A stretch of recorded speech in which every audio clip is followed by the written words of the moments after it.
अस्सलामुअलैकुम नादरीन, आप YouTube channel देख रहे हैं। मैं इमरान खान। नादरीन, ये वीडियो थोड़ी लेट है, इसके लिए माजरत। 3-1 घंटे शायद ज़्यादा हो गए इस वीडियो को बनाने में और आप तक पहुंचाने में। ये प्रॉब्लम थोड़ा सा रहेगा 1-2-3 दिन तक, और उसके बाद फिर चीज़ें नॉर्मलाइज हो जाएंगी इंशाल्लाह। एक बड़ी खबर है जो मेरे तक अब पहुँची है और इसकी तफसीलात मैं आपके सामने रखता हूँ।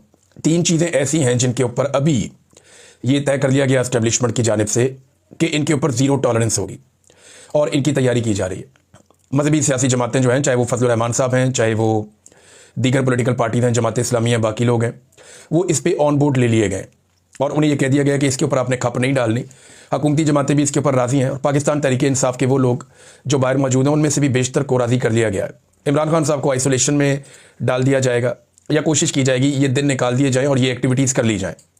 इनमें जो 3 चीज़ें जिनके ऊपर बिल्कुल किसी किस्म का कंप्रोमाइज़ नहीं होगा, ज़ीरो टॉलरेंस होगी और एक क्रैकडाउन भी शुरू कर दिया गया सोशल मीडिया पे, जिसका आगाज़ हो गया है। मुझे पता चला कि जिमी विर्क नाम से एक अकाउंट है सोशल मीडिया का, ये कोई बैरून मुल्क साहब रहते हैं और उनके भाई को उठा लिया गया फैसलाबाद के नज़दीक से, और उनको उठाने के बाद जो है वो दबाव डाला जा रहा है और वहाँ से जो इतलात आ रही हैं वो भी यही इतलात हैं कि इन्हीं चीज़ों से मुताल्लिक रियासत को प्रॉब्लम हो रही है। जो पहला प्रॉब्लम है वो इसराइल फ़ौज भिजवाने के मामले पर है। जो मिलिट्री एस्टेब्लिशमेंट है वो नहीं चाहती कि इसके ऊपर डिस्कशन हो, कोई ज़्यादा बातचीत हो, वो इन चीज़ों को नॉर्मलाइज़ करना चाहते हैं। वज़रा जो हैं वो रोज़ाना इसके फ़ायदे गिनवा रहे हैं। वो ये बता रहे हैं कि जनाब कोई फ़र्क नहीं पड़ता, इसराइल जानी चाहिए फ़ौज, फ़लस्तीन पहुँचनी चाहिए फ़ौज इसराइल की मंजूरी के बाद। यानी डोनाल्ड ट्रंप की ख्वाहिश है, इसराइल की मंजूरी है और हमास को गैर मुसल्लह करना है और इसराइली जो सरहदें हैं उनको महफूज बनाना है, जबकि फ़लस्तीनियों की हिफाजत का एक दावा है।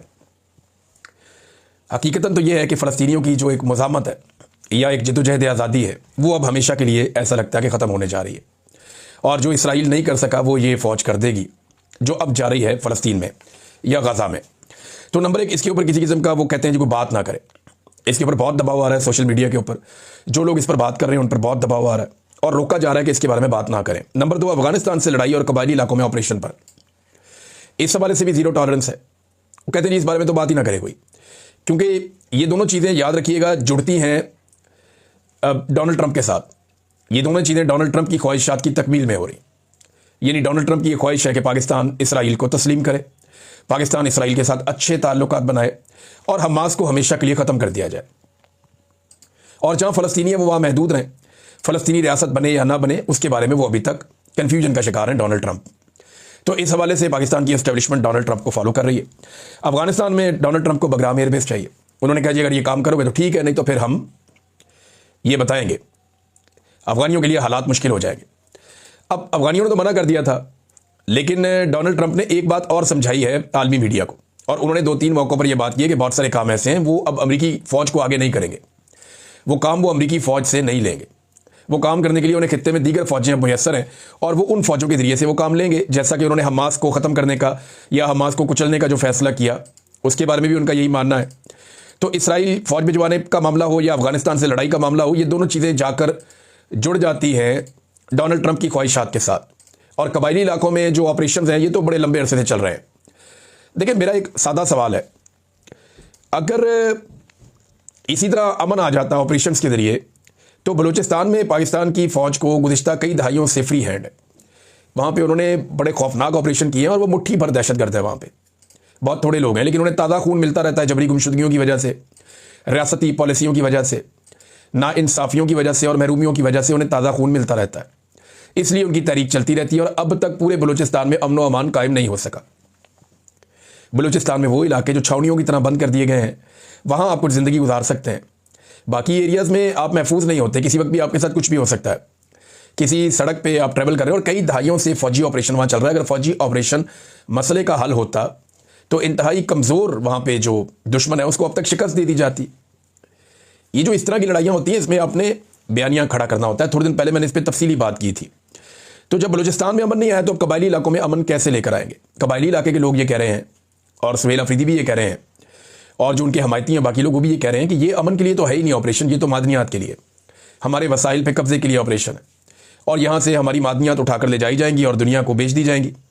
और खैबर पख्तूनख्वा के जो कबायली हैं उन्हें क्या मिलेगा? कुछ भी नहीं मिलेगा। तीसरा नुकता जो है ना वो आर्मी चीफ की एक्सटेंशन का नुकता है।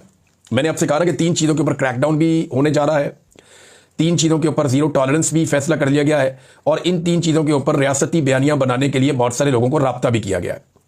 यानी इस वक्त वफाकी वज़रा हूँ या बाकी लोग हों जो एस्टेब्लिशमेंट के ज़्यादा करीब हैं, वो इसराइल फ़ौज भिजवाने के फ़ायदे गिनवा रहे हैं। उसको कभी सआदत कहते हैं, कभी कहते हैं मस्जिद अक्सा हमें मिल गई है। तो मुझे वो वीडियो भेजनी है ज़रा इन टाउटों ने कि मस्जिद अक्सा में पाकिस्तानी फ़ौजी खड़े हुए हैं और हिफाजत कर रहे हैं मुसलमानों की। ज़रा वो वीडियो मुझे भिजवा देना जब फ़ौज यहाँ से जाएगी तो। दूसरा वो ये कह रहे हैं कि जी पार्लियामेंट को हम एतमाद में लेंगे, लेकिन हम करेंगे इसको इस तरह करेंगे, इन कैमरा करेंगे कि पब्लिक नहीं करेंगे कि क्या बातचीत हुई वहाँ पे इसराइल फ़ौज भेजने के हवाले से, और फैसला तो जिन्होंने करना उन्होंने ही करना है, तो वो पार्लियामेंट में तो नहीं होगा। दूसरा वो ये कह रहे हैं कि कैबिनेट की मंजूरी ले लेंगे। तो जिस तरह की कैबिनेट है, इससे तो आप जिस मर्जी काम की मंजूरी ले लें, कोई भोंडे से भोंडा और बदतरीन काम भी आप इनके सामने रख दें और कहें जी ऊपर से ऑर्डर आ गया मंजूरी देनी है, तो वो फौरी तौर पर मंजूरी दे देंगे। अब आर्मी चीफ की एक्सटेंशन के हवाले से एक माहौल बनाया जा रहा है और रोजाना तारीफों के पुल बांधे जाते हैं। कोई ना कोई ऐसा स्टेटमेंट आ जाता है जिसमें आर्मी चीफ की तारीफ हो रही होती है, जैसे कि अंसार अब्बासी साहब हैं, अब उनको इस्तेमाल किया गया है। अभी सुहेल बड़ाई साहब की भी बारी है, थोड़े दिनों में वो भी लिखेंगे कुछ ना कुछ ऐसा। फिर हमारे और बहुत सारे दोस्त हैं, मैं सबको नाम लेकर शर्मिंदा नहीं करना चाहता, लेकिन वो खुद शर्मिंदा होंगे।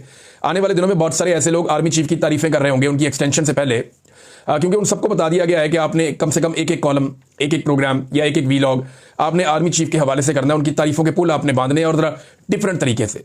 तो ये सब लोग अपनी अपनी वफादारी साबित करने के लिए बाकायदा अब इसके ऊपर वीडियोस बनाएंगे। जैसा कि राणा सनाउल्लाह ने कल खालिद बिन वलीद रज़ी अल्लाह अन्हु से जोड़ दिया आर्मी चीफ को कि बिल्कुल वो वैसे ही जर्नैल है। हालांकि ज़मीन आसमान का फ़र्क है दोनों के अंदर, एक उनके जूतों की खाक के बराबर भी नहीं है हमारे आर्मी चीफ इस वक्त। बहुत अच्छे आदमी होंगे, लेकिन नहीं, आप मुकद्दस हस्तियों के साथ ले जाकर आप नहीं मिला सकते। तो अब यहाँ पे जो है वो जो अंसार अब्बासी साहब ने कहा वो ये है कि हाफ़िज़ कुरान आर्मी चीफ के तकर्रुर को मुस्बत पेशरफ्त करार दिया जा रहा है। उनकी क़यादत में फ़ौज के अंदर इस्लामी इक़दार और रूहानी वाबस्तगी को मजबूत बनाने की उम्मीद की जा रही है। तजवीज़ दी गई है कि फ़ौज में तरबियत, नज़्म ज़ब्त और क़यादत के तमाम पहलुओं में इस्लामी तालीमात को मज़ीद मुअस्सर अंदाज में शामिल किया जाए ताकि पाक फ़ौज ईमान, किरदार और पेशा वराना काबिलियत का इम्तज़ाज बने। अब जब ये आर्मी चीफ आए थे तब आपको इस तरह का कॉलम लिखना चाहिए था ना, ताकि ये काम ये 3 साल में कर देते। अब जब उनकी मुद्दत मुलाजमत ख़त्म होने जा रही है और आखिरी महीना रह गया है, तो आपने ये कॉलम निकाल के मार दिया। तो अंसार अब्बासी साहब, आप जितने मर्जी समझदार बन जाएं, कौम अब ये बात जान चुकी है कि आप ज़हनी तौर पे लोगों को तैयार कर रहे हैं कि इसी आर्मी चीफ के साथ आपको गुजारा करना है, और मैं आपको इसके फ़ायदे गिना रहा हूँ। इससे बेहतर आदमी आपको पाकिस्तान में मिलेगा नहीं। लेकिन अंसार अब्बासी साहब, आप मेरे से एक बात लिख कर ले लीजिए, अगर ये आर्मी चीफ तब्दील हो गया तो आप अगले आर्मी चीफ की मदह सराई भी इसी अंदाज में करेंगे। अगले आर्मी चीफ को भी आप इसी अंदाज में ज़मीन और आसमान के कलाबे मिला देंगे और आप ये कहेंगे कि उससे बेहतर आदमी कोई नहीं हो सकता। ये तारीख है आप लोगों की। ये बहुत सारे हमारे सहाफ़ी हैं, इनके बाल सफ़ेद हो गए बेचारों के, और ये बड़े मोतबर सहाफ़ी गर्दाने जाते थे पाकिस्तान में, लेकिन इन्होंने हमेशा जूते पॉलिश किए और इन लोगों ने हमेशा आर्मी चीफ़ों की गेमें उठाई हैं और इन्होंने हमेशा जो है वो उन्हें बताया है कि आप तो खुदा के बाद सबसे बड़ा अवतार हैं इस वक्त ज़मीन पे। उनका दिमाग ख़राब करने के अंदर इन लोगों के बहुत बड़े बड़े किरदार हैं। अब नाज़रीन, ये इन्होंने कहा आर्मी चीफ को आप मज़हब के साथ क्यों जोड़ रहे हैं? फ़ौज के अंदर सिख, हिंदू, ईसाई कोई भी हो सकता है, और ये अब आप क्यों कर रहे हैं? यानी मेरी समझ से बाहर है। यानी इस वक्त ये तारीफें करने का मकसद क्या है? ये एक्चुअली ग्राउंड बना रहे हैं कि जनाब अभी ये आर्मी चीफ मजीद कंटिन्यू करेंगे, और ये अभी ये नहीं करेंगे, और बहुत सारे लोग भी ये तारीफों के पुल बांधने वाले हैं। क्या ये इस्लामी इक़दार है कि ख़वातीनों को जेलों में बंद कर दें? मारंग बलोच और तीसरी जो ख़वातीन है उनके साथ जो हो रहा है, ये इस्लामी इक़दार है। इस्लामाबाद में जो माएँ आई अपने बलोच बच्चों को ढूंढती हुई, क्या ये इस्लामी इक़दार है? मासूम बच्चों पे और ख़वातीन के ऊपर ड्रोन हमला हो जाता है, एयरफोर्स का अटैक हो जाता है, ये इस्लामी इक़दार है? आप मुझे बताएं ना, 25,000 बंदा उठा के जेलों में भर जाए, चादर और चार दीवारी का तकद्दुस पामाल करना कौन सा इस्लामी इक़दार है? ख़वातीन को सड़कों पर घसीटना कौन सा इस्लामी इक़दार है? उनकी चादर और चार दीवारी का तकद्दुस पामाल करके उनके बेडरूमों तक घुस जाना कौन सा इस्लामी इक़दार है? जजों की वीडियोस बनाना कौन सा इस्लामी इक़दार है? जबरी गुमशुदगियाँ सहाफ़ियों की, शायरों की, सियासतदानों की और वकला की करना कौन सा इस्लामी इक़दार है? अरकान पार्लियामेंट को अगवा करके, उनकी बहू बहन बेटियों को अगवा करके उन्हें मजबूर करना कि तुम वोट डालो 26वीं आईनी तरमीम के लिए, ये कौन सा इस्लामी इक़दार है? अंसार अब्बासी साहब, आप 10 कॉलमों में इतना नहीं लिखते जितना मैं आपको बता सकता हूं कि कौन सी इस्लामी इक़दार है जिनके ऊपर पाकिस्तान की मिलिट्री एस्टेब्लिशमेंट ने इस वक्त अमल दरामद किया है। मुझे फ़ौज से नफरत नहीं है, खुदा की कसम नहीं है, मेरी अपनी फ़ौज है, मुझे इससे मोहब्बत है, मेरे बहुत सारे दोस्त, रिश्तेदार, भाई ये इस फ़ौज के अंदर है, हमें उनसे बहुत प्यार है। लेकिन मिलिट्री एस्टेब्लिशमेंट की गलत पॉलिसी के ऊपर अगर मैं तनकीद नहीं करूंगा तो जो हमने भुगता वो हमारे बच्चे भी भुगतेंगे। अपनी एक बोटी के लिए आप पाकिस्तान का ऊँट ज़िबा ना करें अंसार अब्बासी साहब। आप लोग अपनी नौकरी पक्की करने के लिए, अपने ताल्लुकात सेट रखने के लिए आप लोग ये क्या करते हैं?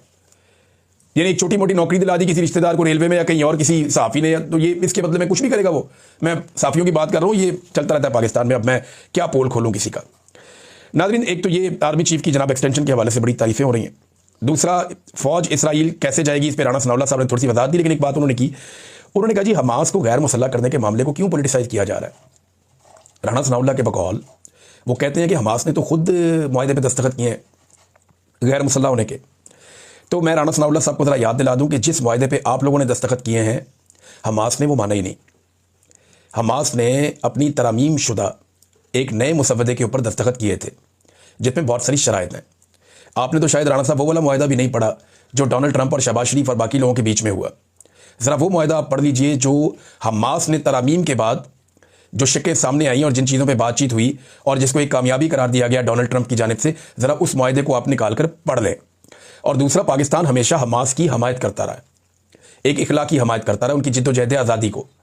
लेकिन आज अगर पाकिस्तान ने इस मुकदमे में हमास को गैर मुसल्लह करने का काम शुरू कर दिया तो कल याद रखिएगा जब मकबूजा कश्मीर के अंदर मुजाहिदीन के साथ यही कार्रवाइयाँ की जा रही होंगी तो पाकिस्तान बेबस होगा, क्योंकि ये एग्जाम्पल एक कोर्ट की जाएगी। आप सिर्फ फ़लस्तीनियों का मुकदमा ख़राब नहीं कर रहे, कश्मीरियों के साथ भी यही होगा। हमास एक ऐसी तंजीम है जो इसराइल के साथ लड़ती है और इसराइल समझता है कि ये दहशतगर्द है और अमेरिका भी यही समझता है कि ये दहशतगर्द है और इनके साथ ऐसे ही निपटना चाहिए। डोनाल्ड ट्रंप ने भी स्टेटमेंट दिया है और इसराइली हमलों को उन्होंने उनका हक करार दिया इसराइल का। ये हाल ही में उनका एक स्टेटमेंट छपा, तो देखें ना, उनका स्टेटमेंट आ गया डोनाल्ड ट्रंप का कि जी ठीक है, इसराइल का हक है, अब आप अमन का नोबेल इनाम भी उन्हें दीजिए और फिर आप वहाँ पे फौज भी भेजिए और गैर मुसल्लह भी कीजिए। तो इन मामलात के ऊपर जीरो टॉलरेंस है। वो ये कहते हैं जी इन मामलात के ऊपर कोई बात ना करें। कोलेटरल डैमेज को लेकर नाजरीन हमारे कुछ सहाफ़ी जो हैं वो अब खप डाल रहे हैं, रोला डाल रहे हैं। बड़ी तकलीफ हुई मुझे एक वाक़या याद है, लाहौर में उस्मान बुज़दार साहब का दौरे हुकूमत था और CTD ने एक कार्रवाई की थी। वो लाहौर से निकलती हुई एक गाड़ी को साहिवाल के करीब उसके ऊपर फायरिंग की गई। उसके नतीजे में माँ बाप मारे गए, उनके बच्चे मासूम जो हैं वो हादसाती उस हादसे के अंदर इत्तफाकिया तौर पे बच गए। वो बच्चे बच गए, उनकी वीडियो वगैरह आ गई, हमारे दिल ही फट गए थे और बड़ी तकलीफ हुई थी। हमने इस मामले को बहुत ज़बरदस्त तरीके से उठाया था। पाकिस्तान का सारा मीडिया आग बबूला हो गया था कि साहिवाल के अंदर इतना बड़ा जुल्म हो गया। हमने बड़ी गैरत दिलाई उस्मान बुज़दार को उस वक्त, लेकिन कुछ हो नहीं सका इसके ऊपर। आपको पता है खून बहा वगैरह कर आके तो ये मामला निपटा देते होते हैं।